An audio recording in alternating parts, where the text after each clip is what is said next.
The deeper level is so if they're spiritual beings, which I believe they are, like it's a binary. They're either, you're on team good or team bad. You can assign any name to it you want, but like, what are these things? Are they good or bad? And I think some of them are bad. And if the U.S. government knows that, or elements, the people within the U.S. government know that, then they're serving a bad force. And well, when you say spiritual, like what makes you draw that conclusion that they're spiritual? What's the obvious? I mean, spiritual may be the wrong word. Supernatural. They're beyond nature as we understand it. I mean, obviously they are. I mean, just chart their physical behavior. It doesn't, it goes outside of what we understand about physics. No visible means of propulsion, coming at indescribable speed, hitting the ocean, continuing at speeds that are impossible undersea. I mean, in other words, if I take a 9mm round or 7.62 by 39 and shoot you at 50 yards underwater in a swimming pool, and it's even more intense in salt water because it's denser, you could catch the bullet if it even makes it to you, right? So if you have a craft, any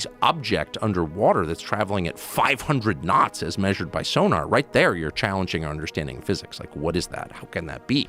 So yeah, they've tracked that. They've tracked things going 500 knots under the sea. Yeah, really. Yeah, much faster than any object can actually go undersea. For sure. Oh yeah, there's a lot of stuff going on underwater, and a lot. And there's video of these things coming out of the sky into the water and also emerging from the water. Right. Yeah. So it's all so blurry though. I don't think it's that transmedium video. Yeah, I don't think some of it's that blurry. I think some of it's crystal clear.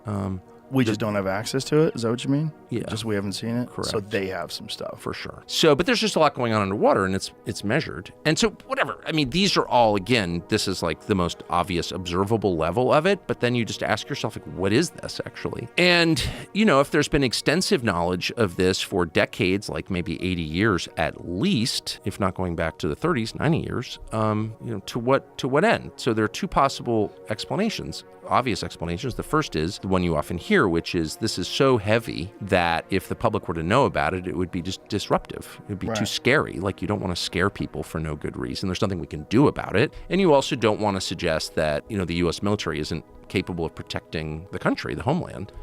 And it does suggest that. If you can't control these objects in your airspace, and that's known, they can't, that's known, okay? Then that suggests a limit to the power of the U.S. military, and you don't want to tell people that because then they won't believe that they're safe. I get it.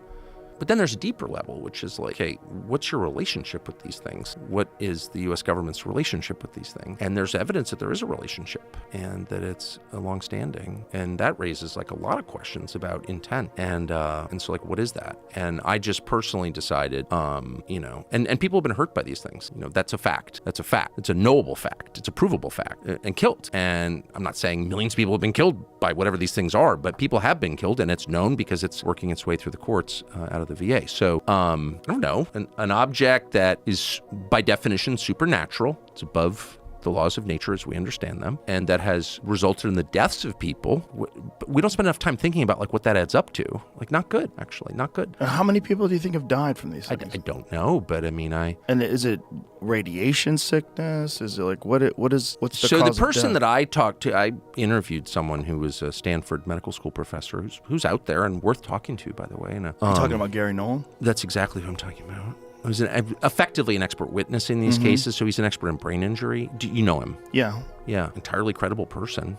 Checks all the boxes that I care about. He's got patents, so he's like a lot of Stanford University professors. He's independently rich. I mean, he flew to, I live in a remote place, and he flew to my place at his own expense because he wanted to tell his story. So he's got no profit motive here. He's the most highly credentialed person at the university, practically. Stanford Medical School. We consider that a big deal. And he's worked on this for over 10 years, assessing the injuries to U.S. servicemen from being in close proximity to these objects or having contact with these objects. And his conclusion, as you know, because you've talked to him, is that there's some kind of energy coming off here that scrambles people's brains or kills them. And it's not exactly radiation, at least in his telling to me. So anyway, but the point is, people have died. Yeah. And so, it does raise a lot of questions about what the hell, right? What the hell? American citizens have died and you're hiding it? Why are you hiding that? Why would you hide that? Perhaps because they don't have any explanations. Because it's so beyond our comprehension that they're still trying to piece it together. I would wonder how much interaction they really do have with these things. Like, if I was from another planet or if I was some interdimensional being, I don't know how much I'd give a shit about the president. I don't know how much I'd give a shit about the government. I would probably look at this infantile race, this species, this bizarre